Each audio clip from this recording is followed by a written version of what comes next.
Mees Hilgers akhirnya kembali ikut latihan FC Twente setelah lama menghilang. Kabar ini tentu sangat baik mengingat sang pemain akan dibutuhkan memperkuat timnas Indonesia. Sebelumnya, Mees lama menghilang dari skuad FC Twente. Bukan tanpa sebab, ia mengalami cedera sehingga harus absen. Kini, Mees sudah kembali berlatih bersama FC Twente. Hal ini diketahui setelah Instagram resmi klub mengunggah potret pemain berposisi sebagai bek itu sedang berlatih. Sekadar mengingat Mees Hilgers cedera saat FC Twente melawan Olympiakos di Europa League musim ini pada 12 Desember lalu. Lebih dari 1 bulan lamanya sang pemain absen. Jika sudah pulih tentu menjadi kabar baik untuk timnas Indonesia. Ia bisa menjadi bagian dari skuad Garuda untuk laga ronde 3 kualifikasi Piala Dunia 2026 zona Asia pada Maret mendatang. Pelatih timnas Indonesia Patrick Kluivert kemungkinan bakal memanggil Mees Hilgers. Jasanya dibutuhkan mengingat lawan yang dihadapi tidak mudah. Timnas Indonesia dijadwalkan melawan Australia di Sydney pada 20 Maret mendatang. 5 hari setelahnya menjamu Bahrain di Stadion Utama Gelora Bung Karno, Jakarta. Mees Hilgers sudah mengoleksi 2 caps bersama timnas Indonesia. Terakhir, Hilgers bermain saat timnas Indonesia dikalahkan Cina pada 15 Oktober lalu. Pemain muda Volendam U21, Mauro Zijlstra, hingga kini masih menunggu panggilan dari timnas Indonesia meskipun tampil impresif bersama timnya. Mauro memiliki darah Indonesia dari pihak neneknya yang berasal dari Bandung. Namun, meskipun penampilan solidnya di lapangan, panggilan ke timnas Indonesia belum juga datang. Dia percaya bahwa dengan penampilan yang konsisten, ia bisa menjadi salah satu kandidat yang dapat memberikan kontribusi untuk timnas Indonesia. Saat ini, dia baru saja mendapatkan promosi ke tim senior Volendam, yang menurutnya menjadi salah satu pertimbangan penting untuk dipanggil ke timnas oleh pelatih Patrick Kluivert. Saya lakukan dengan baik dan sekarang berada di tim senior juga. Semoga PSSI melihat perkembangan ini dan supporter selalu mendukung saya, ungkap Mauro. Mauro menyadari bahwa untuk bergabung dengan timnas Indonesia ada beberapa tahapan yang harus dilalui terlebih dahulu. Namun, dia tetap optimis dan yakin akan mendapatkan dukungan yang diperlukan untuk proses tersebut. Dia juga menambahkan bahwa meskipun PSSI saat ini memprioritaskan proses naturalisasi oleh Romeni, dirinya tetap berharap bisa segera bergabung dengan skuad Garuda. Saya berprogres dengan baik bersama klub, jadi semoga PSSI juga melihat itu. Proses ini masih berlangsung, dan saya akan segera berbicara dengan Fardi Bakdim untuk mencari tahu lebih lanjut tentang proses saya. Saya tahu PSSI menginginkan saya, tapi kapan saya dipanggil saya belum tahu, tandasnya. Pemain keturunan seharga 695 miliar rupiah, Ian Maatsen masih punya peluang untuk memilih timnas Indonesia usai dirinya gagal debut di Euro 2025. Ian Maatsen merupakan pemain Belanda yang memiliki darah keturunan. Darah Indonesia miliknya berasal dari sang ibu dari Jawa Suriname. Walau sudah dipanggil ke Belanda, peluang Maatsen untuk memperkuat skuad Garuda ternyata belum tertutup. Hal itu karena ia gagal debut di Euro 2024. Ian Maatsen sama sekali tidak mencicipi menit bermain dengan timnas berjuluk Oranje ini. Ia kalah saing dengan Nathan Ake di posisi bek kiri.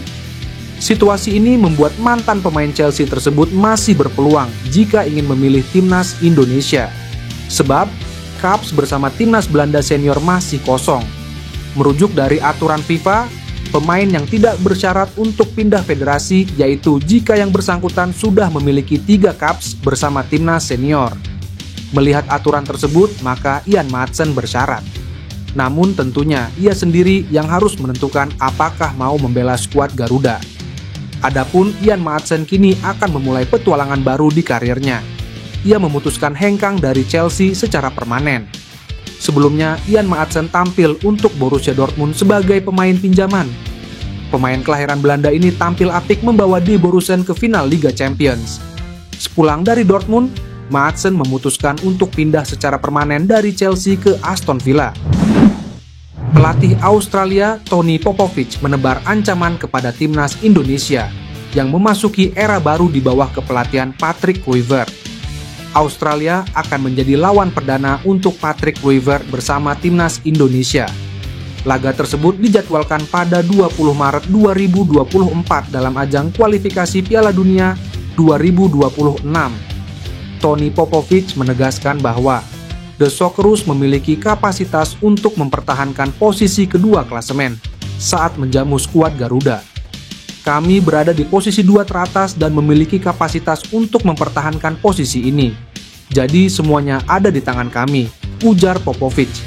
Pelatih yang sempat bermain di Crystal Palace tersebut menegaskan bahwa anak asuhnya telah melakukan persiapan dengan sungguh-sungguh untuk melawan timnas Indonesia. Adapun timnas Indonesia dan Australia sebelumnya berakhir dengan skor imbang 0-0 saat digelar di Stadion Gelora Bung Karno, Jakarta. Kini skuad Garuda harus mengincar 3 poin demi melengsarkan The Socceroos dari posisi kedua klasemen grup C kualifikasi Piala Dunia 2026. Timnas Indonesia berada di urutan ketiga dengan jarak 1 poin dari Australia. Kabar Jairo Riedewald akan dinaturalisasi dan membela timnas Indonesia telah dikonfirmasi Ketua Umum PSSI Erick Thohir dan pelatih anyar skuad Garuda, Patrick Kluivert. Tak hanya kedua sosok tersebut, Menpora Dito Aryo Tejo juga mengonfirmasi kabar naturalisasi pemain berusia 28 tahun tersebut. Meski telah dikonfirmasi oleh ketiga sosok tersebut, naturalisasi pemain milik Royal Antwerp itu masih dalam tahap proses. Hanya saja Jairo Riedewald kabarnya telah merespons ajakan untuk naturalisasi itu. Bahkan ex-penggawa Crystal Palace itu mengaku prosesnya tak menemui kendala berarti. Karena makin dekat dinaturalisasi, menarik untuk membedah harga pasar Jairo Riedewald saat ini jelang membela timnas Indonesia. Dilansir dari laman Transfermarkt, Jairo Riedewald memiliki harga pasar sekitar 2,2 juta euro atau setara dengan 37 miliar rupiah. Harga pasarnya ini memang terlihat cukup fantastis, tapi harga pasar itu turun drastis dari harga pasar yang dimilikinya sepanjang karirnya. Salah satu faktor turunnya harga pasar Jairo Riedewald sendiri adalah cedera yang dideritanya, sehingga dirinya jarang bermain. Sebagai informasi, Jairo Riedewald menjadi salah satu pemain berkaki kaca. Sepanjang karirnya, ia kerap diterpa masalah cedera. Faktor cedera yang dimilikinya ini bisa saja menjadi deal breaker bagi timnas Indonesia kelak. Meski begitu, pengalaman Jairo Riedewald yang pernah membela timnas Belanda diyakini cukup berharga dan membuatnya layak untuk dinaturalisasi. Pelatih timnas Belanda, Ronald Koeman, memuji penampilan gemilang pemain keturunan Indonesia yang kini menjadi andalan lini tengah skuad Oranje. Untuk itu, Koeman secara khusus meminta Federasi Sepak Bola Belanda memastikan Tijani Reijnders tetap menjadi bagian penting timnas Belanda. Tijani Reijnders adalah salah satu gelandang berdarah Indonesia yang lahir di Zwolle, Belanda. Sang ayah, Martin Reijnders, adalah warga Belanda, sedangkan ibunya berasal dari Maluku. Reijnders sebenarnya memiliki opsi untuk membela timnas Indonesia atau Belanda dengan latar belakang itu. Meski Tijani Reijnders memilih membela Belanda, adiknya Eliano Reijnders justru memilih jalur berbeda. Eliano resmi menjadi pemain naturalisasi sebagai warga negara Indonesia pada September 2024. Eliano pun melakukan debut bersama timnas Indonesia dalam laga melawan Bahrain pada 10 Oktober 2024. Dia tampil memukau dalam pertandingan tersebut, meskipun laga berakhir imbang akibat keputusan kontroversial wasit. Keberadaan Eliano menjadi harapan besar bagi lini tengah timnas Indonesia untuk masa depan. Meskipun kehilangan kesempatan untuk menaturalisasi Tijani Reijnders, kehadiran Eliano menjadi bukti hubungan antara pemain keturunan Indonesia dan Belanda masih dapat PSSI manfaatkan. Strategi yang tepat bisa membuat PSSI terus menarik pemain berbakat guna memperkuat skuad Garuda di masa depan.